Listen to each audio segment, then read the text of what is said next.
Hi, I'm Zanelle Shalom Ngoza, The Journey Through My Eyes.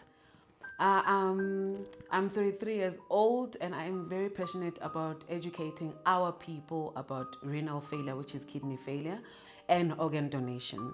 So where my passion comes from is because I also received a donor from someone, and I also went through dialysis and the whole struggles, the whole ups and downs of being a renal patient.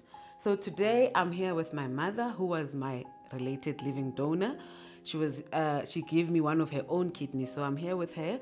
Mom, can you say hi?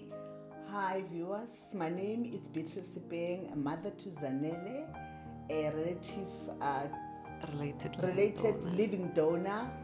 I've been with Zanelle in this journey for more than 23 years, and here we are, all is well with us. In this journey with my daughter here of a kidney transplant, I would like to advise parents out there. I didn't know it was a new thing to me and to the family. However, the signs were that my baby was very obese. He was a very big child. And you know, how do we get excited that a child is fed and is big, and I overfed my child a lot of things. And she was sick every now and then, and I took her to the GP, and the GP will say, no, this time it's a diarrhea. They'll give me some solution to help to ease the diarrhea. Next time, you know, it was a problem with the stomach. I thought it was a stomach problem. Until such time that I have to take her to a specialist pediatrician. That's where they pick up that it has something to do with the heart or the kidney. And they transfer her to a hospital, to specialists. They took us to Bara. This is where I get education about this kidney failure. It was an absolutely new thing, and I was so in a deep head, because I thought it was just a minor thing that could be taken, get medication or a drip, and then we're off going home. However, the hospital people, the hospital team, they took me through the process, and they educate me, and they explain. That's when I get it. I was even shocked to learn that this is a major thing, and the damage has been done through my ignorance, through my lifestyle, the pattern, the food that we're eating, and the lifestyle that we were living, that has contributed towards my child having a kidney failure. The least, if I knew before, I should have prevented that. Hence, through the journey that my daughter has started, is to educate parents out there that please let us try to omit to give our children food that are not nutritious, thinking maybe we are spoiling them, while we are not. We are really causing them to have all this kind of sickness. And these homemade remedies as well, they contribute so much, whereby you'll say, I could see my child need a castor oil, my child needs some other stuff. You know, I'm not saying I'm criticizing it, but however, this homemade medication, these concussions, they somehow contribute towards your child having a kidney, such a chronic illness. However, while we were there in the hospital, my child, she was very young, 9 years towards 10 years. She has to go, they explained to me that she has to go and do dialysis. And I tell you, dialysis was one nightmare for me and for us. Because dialysis, my life has to come to a standstill to be able to focus on my child being there. I don't know how many times did she went into the operation, because she was doing the peritoneal dialysis. And peritoneal dialysis, they put in a tube in the tummy, and there was something like a solution that she has to put in to clean up the toxin and take it out 4 hourly in a day. So now my life has to come to a standstill, because I have to leave work, I have to leave studying, and by then I had a son I was still breastfeeding him. I have to wean my child from breastfeeding, so that I could be able to support this new thing, because we were in and out the hospital to an extent that she stayed at Bara for about 18 months. After 18 months, they have to bring her home. While she's at home, I was the one who was supposed to do that. She has to be out of school to be homeschooling. It was not an easy process, you know. By the grace of God, I managed to have strength to be supportive to that process. However, as a person, It was something that I've never went to school for. But you know, for your child, you'll be able to sacrifice to see that the child is well. The support of my family, the support of my community through that process was so immense. I thank God for that.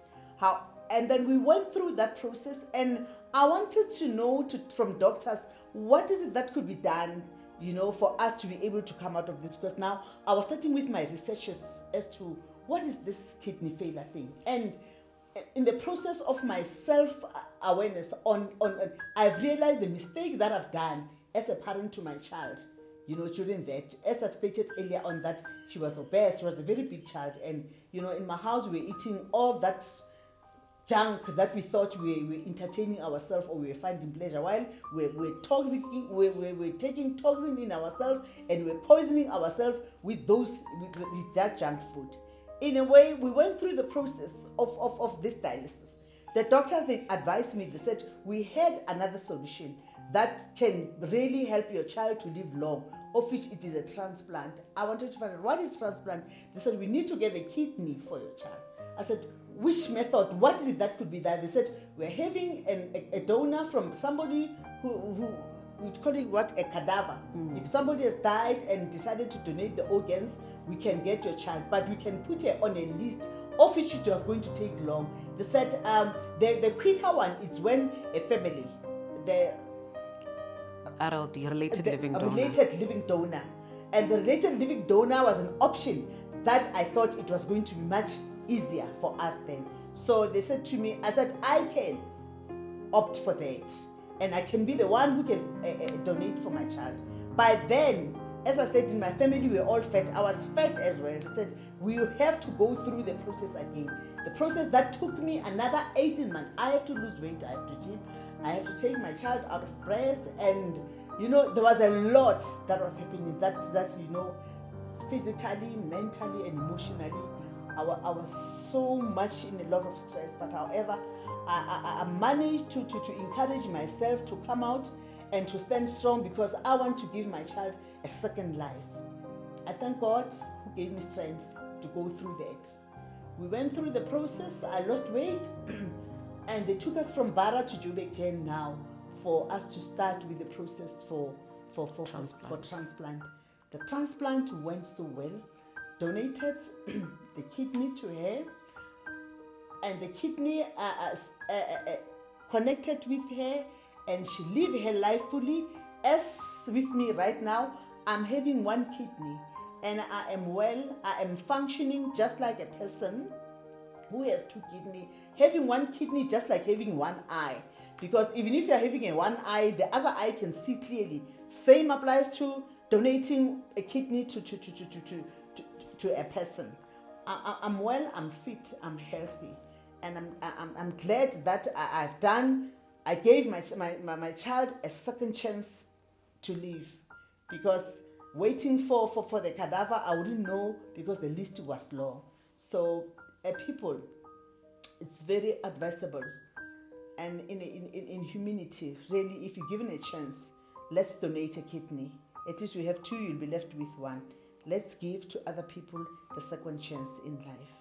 And please let us take care of our health in a way that by eating patterns, by lifestyle, to prevent what had happened to my family. Oh, it was so nice hearing that coming from my mother. I just got reminded actually about the day that we had the transplant. I still remember it was the 30th of July, the year 2000. I was so excited. I've never felt that form of excitement that I felt that day, because I felt like I'm having new life, no more dialysis, because dialysis is a burden. I don't want to lie. No matter how it helps in terms of giving you the quality of life, but it's a burden, because a lot of things have to change and a lot of things have to be done to accommodate your dialysis. So I had mom's kidney for 18 good years. I went through school. I started my first job, second, third. I had a good time with mom's kidney. And I still have, I think it's emotional connection more than anything, that I know it's my mother's kidney, because about 6 years ago, I fell sick and the kidney stopped working. So when it stopped working, meaning that I have to go back to dialysis. And I was advised, the professor said, no, if you want to remove it, you can remove it. And I asked them, will it kill me? Will it make me sick or anything? They said, no, if it's not making you sick, you can still keep it. So I still kept it. I still have mom's kidney with me. And I really thank God that we had to go through this with my mother by my side. And she taught me so much about this condition that I know so much about today, that I can also teach other people. So when my kidney stopped working, it was so hard for me to explain to my mom, to say, Mom, the kidney is no longer working. I kept it from them. I kept it from Mom. I kept it from my sister. I said, no, I'm not telling them. I don't want to disappoint my mother. She'll think I didn't take care of the kidney or something. So I didn't tell them until I got sick. I had to be rushed to hospital. And then that's when they learned that I needed dialysis. So I went through dialysis. I'm still doing dialysis to this day. Things are better. I must say that things are much better than they were 24 years ago. There are much better things now in terms of the treatment, dialysis treatment itself. Because I'm doing it in a private sector. And I can pick times that I want to go for my dialysis. And it's not as rough as it used to be back in the days. You know, technology evolves every day, and every now and then it does. So it has evolved even in the dialysis sector. So dialysis is much better. I am coping very well because I've got strong women around me. One other thing, that when you have a person with a chronic illness in your family, try by all means to be a support structure for them. So I've got strong women around me who are holding me, even when I feel like, now it's time for me to give up, they're still there. Earlier on this year, I got COVID. So when I got COVID, my mom and my sister, they were there and they were standing. And remember, with COVID, they can't come to the hospital. My sister was on the phone all day, every day, trying to call the hospital to find out how am I doing, because I stayed 21 days in ICU, and I stayed another 5 days in high care and another 5 days in a normal ward. So it was really hard when I got the COVID. I'm a very strong-willed person and I believe so much, but I don't want to lie, Mom. When I got COVID, I was ready to throw in the towel. That's how hard it was. I was ready. I've had so much things that I felt, no, I'm going to be fine. Just a few days, few weeks in hospital, I'll be fine. But with this one, it was really, really hard. And it was very sad that we got it because things happen. And one doctor said to me, don't stress yourself about where you got COVID, stress yourself about getting better. So we thank God COVID is gone. I tested negative 3 months ago or so. I tested negative, so all is well in that aspect. One day I was in hospital. I went to fix my dialysis port. It was blocked. So when I got there, when you get to the hospital, they take your BP, they take your HGT, which is your sugar. And the nurse was asking me, are you diabetic? I said, no, not that I know of. She says, but your sugar is extremely high, it's alarming high. Just speak to your doctor about your sugar. Just ask your doctor to draw bloods and just check your HbA1c. I spoke to the doctor and the doctor checked, and really I was diabetic. And the reason why I became diabetic, it was because I chose to keep mom's kidney. I'm taking a low dose of steroid. So that low dose of steroids is the one that gave me diabetes. So it's been like 3 years now since I've been diabetic. I am on insulin. It was a really hard journey as well. So another journey came. It was really hard in terms of balancing your sugar, because with diabetes, you need to balance your sugar. So now my sugar was always high. I didn't know what to do. I was only taking medication until the doctor decided I should just take insulin because my sugar was always high. And then until my GP took me to a dialysis unit, not dialysis, I beg your pardon, a diabetes unit that is in Horton, where they teach you how to manage your sugar, how to control your HDT. And ever since from then, my sugar is always on a little bit low side. So that's how I found out that I had diabetes. Now I have to juggle having diabetes and having kidney failure. So kidney failure, I've had it almost all my life. So I know what to do when I've got this. I know my way around it. I know how to juggle around it. So diabetes was a real struggle because I didn't know, and I had a blister on my toe, which was very scary, because we all hear that people with diabetes, they get amputated and stuff like that. So I felt, oh, if this blister don't heal, and if you are diabetic and your sugars are not controlled, it takes time to heal. Any scar, it takes time to heal in your body. But by the grace of God, I became okay. I'm okay now with my insulin. I know where to take it. I even know how I'm feeling. If I feel some kind of way, I check my sugar and I say, okay, it's my sugar. I need to eat something. I need to eat a sweet or something. So more than anything, it's educating yourself about your condition. When you educated with your condition, you are not going to suffer or struggle that much. So all I want to achieve in this lifetime is for a parent to know that it's okay. Even if you're not a parent, it's okay to give someone your kidney. It's okay to give someone your liver. You know, God made such a miracle with the liver. The liver grows back. You just give a portion to a person who needs it, and it will grow back. And that piece of yours will also grow in the person who needs a liver. When you give that person one kidney, you can still give birth. Some people are worried about how is it going to happen when I need to give birth. You can still give birth. I've got a friend of mine, the sister gave him the kidney, and she has 3 kids after giving him the kidney. So it's things like that. Children suffer. It breaks my heart with children. Children really suffer when it comes to kidney failure, because the related living donor is the best for children rather than a cadaver. They still give children cadavers, but I still think RLD is the best for children. So if people can be as brave as my mother was, because you know, a lot of parents told the doctor straight that they can't do it. But my mother didn't wait for the doctor to even ask her. She just said, what is it that I can do to help my child? So before we go, Mom, do you want to say anything? God has been so good to us through this journey. If it was not by His grace, we wouldn't be here. And I would just like to advise people, kindly take care of your kidney, change your lifestyle, avoid eating too much fat, too much salt, drink a lot of water, low in alcohol, avoid saturated food, eat fresh vegetables, and drink a lot of water. And let us stop pampering our children with all the junk that commercial advertising. Let us give our child fruits and vegetables, and avoid salt by all means to take care of your kidney, to avoid the ordeal that we've been through. But we thank God for His grace, for taking us through. As you can see us, we are still here. Yes. Thank you. Thank you very much. And remember that with kidney failure, anything can give you kidney failure. High blood pressure, not controlled blood pressure, can give you kidney failure. Not controlled diabetes can give you kidney failure. When you like to take pain medication, it can give you kidney failure, because everything goes through your kidneys. So take care of your kidneys so they can take care of you. Give life to another person. Donate your blood, donate your kidney, donate your liver.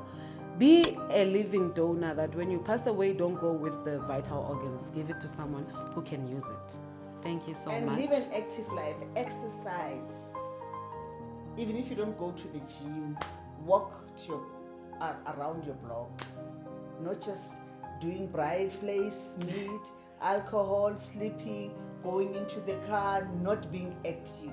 And let us teach our children to be active, because lately our children, they are all the time on TV, gadgets, on social media. Our kids are no longer playing around there. So try to help your children to get that habit of being physically active and drinking a lot of water and eating healthy food. That's all that we can do to prevent. Oh, Mom, to be honest, okay, the one thing that really touched me when my mother learned that the kidney is rejected, she said to me, can't they take the one kidney that I'm surviving with? I'm going to cry. Can't they take one kidney that I'm surviving with? Let me go through dialysis and let you live your life. So my mother is really selfless, and Mama, I appreciate you. I love you so much. You mean the world to me, and God is going to bless me for you. Amen.